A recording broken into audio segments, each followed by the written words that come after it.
I feel something in this place. Genesis chapter 42. One verse.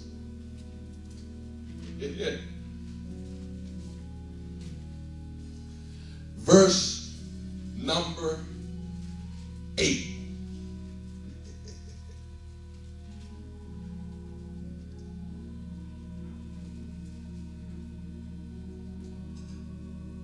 And Joseph knew his brethren,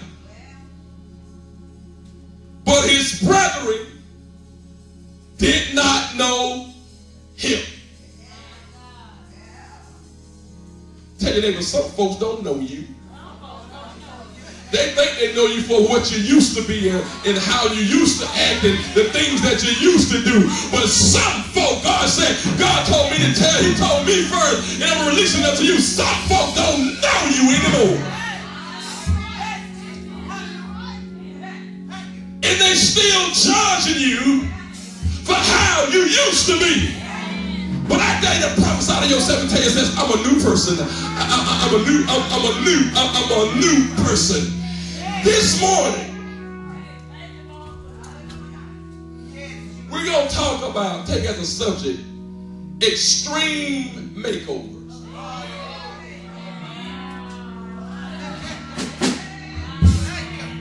Tell your neighbor, extreme makeovers. You may be seated. There's a television show, reality show, that come on every Monday evening.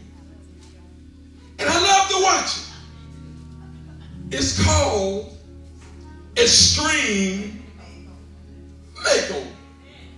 And then they got another show that I used to love to watch.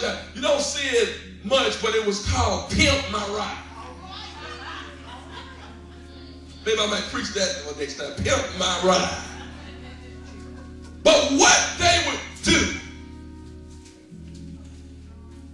they would take something that looked tore up. And the thing about it, they would ask people to send in their pictures and do interviews and find the worst thing that they could find. But Travail, Deacon Foster, they would take the worst house that was just about to fall apart. Sound like some of us in this place. It is so interesting how God always takes what looks tore up and makes something great out of it. If you don't believe it, I love to talk about Peter. Peter was told out. He was a cusser, a fighter.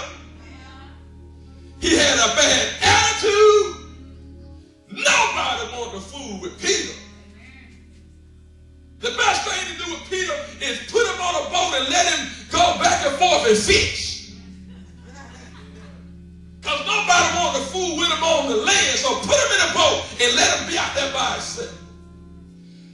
God says, I love rejects. Rejected by family, rejected by friends, rejected by your job, rejected by society. You're not going to make it. You barely made it out of high school. You just didn't get your GED. You have no GED. You're not going to be nothing. But God said, I love the underdog.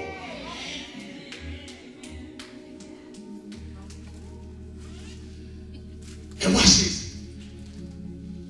Most of the time, have you noticed, God allows you to hit rock bottom before, watch this. Tell your neighbor it's part of the plan. Watch this now, watch this. In order for you to know that God is a way maker,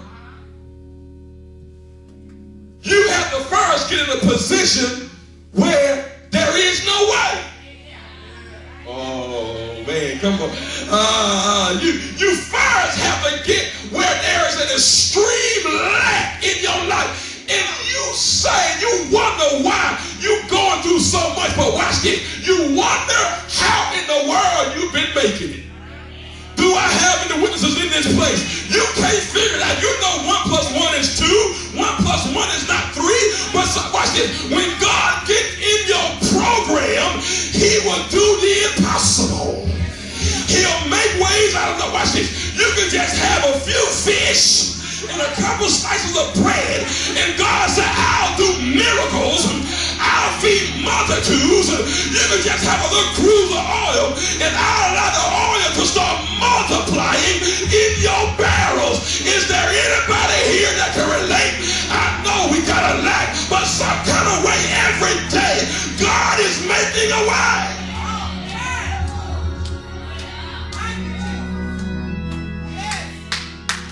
You leave home and there's nothing to cook. But by the time you get off work, I believe I'm talking to somebody in this place.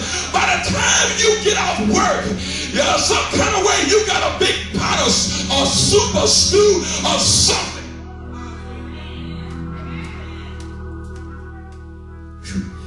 Extreme makeover. So what they do, they take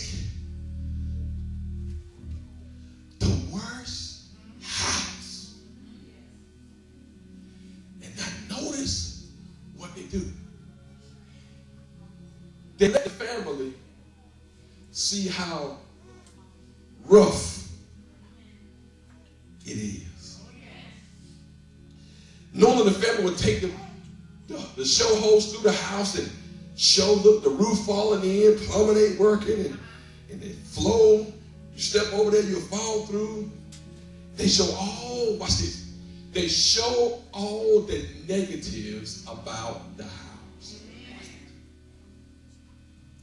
And once they finish showing all the negatives, they tell them, leave. What is that significant of? God said, once you pray your problem to me, turn it over to Jesus. Cast your cares upon my shoulder, for he cares for you. Watch this. And once you cast it there, leave it. And let me work this thing. Tell your neighbor, because I'm about to work some stuff. So they go away for a period of time, and the show will go within the community and hire some contractors. All this going on behind their back. What is that significant of? While you were asleep last night, God already dispatched angels for your assignment. Oh, that was enough right there to celebrate on. While you were asleep last night, in a subconscious state, God was already, matter of fact, while you're sitting here in the chair, while you're sitting here in the church, you're here, but God is there. The angels are already working on your situation, your circumstance, no matter what it is. The angels are, you know what, y'all don't understand, but God is already troubling some folks' mind. Some folks are already being troubled for how they did you, what they did, and it's just a matter of time before they have to come back and say, I'm sorry. Watch this, some jobs that fired you for something that you didn't do. Get ready, because that boss, you're going to run into that boss in the mall, in Walmart, in the grocery store. You're going to run across that old supervisor, and that supervisor will come tell you, you know what? We did you wrong, and I want to let you know that I'm sorry. Tell your neighbor, get ready for it. So while they're away, let me paint the picture. While they're away,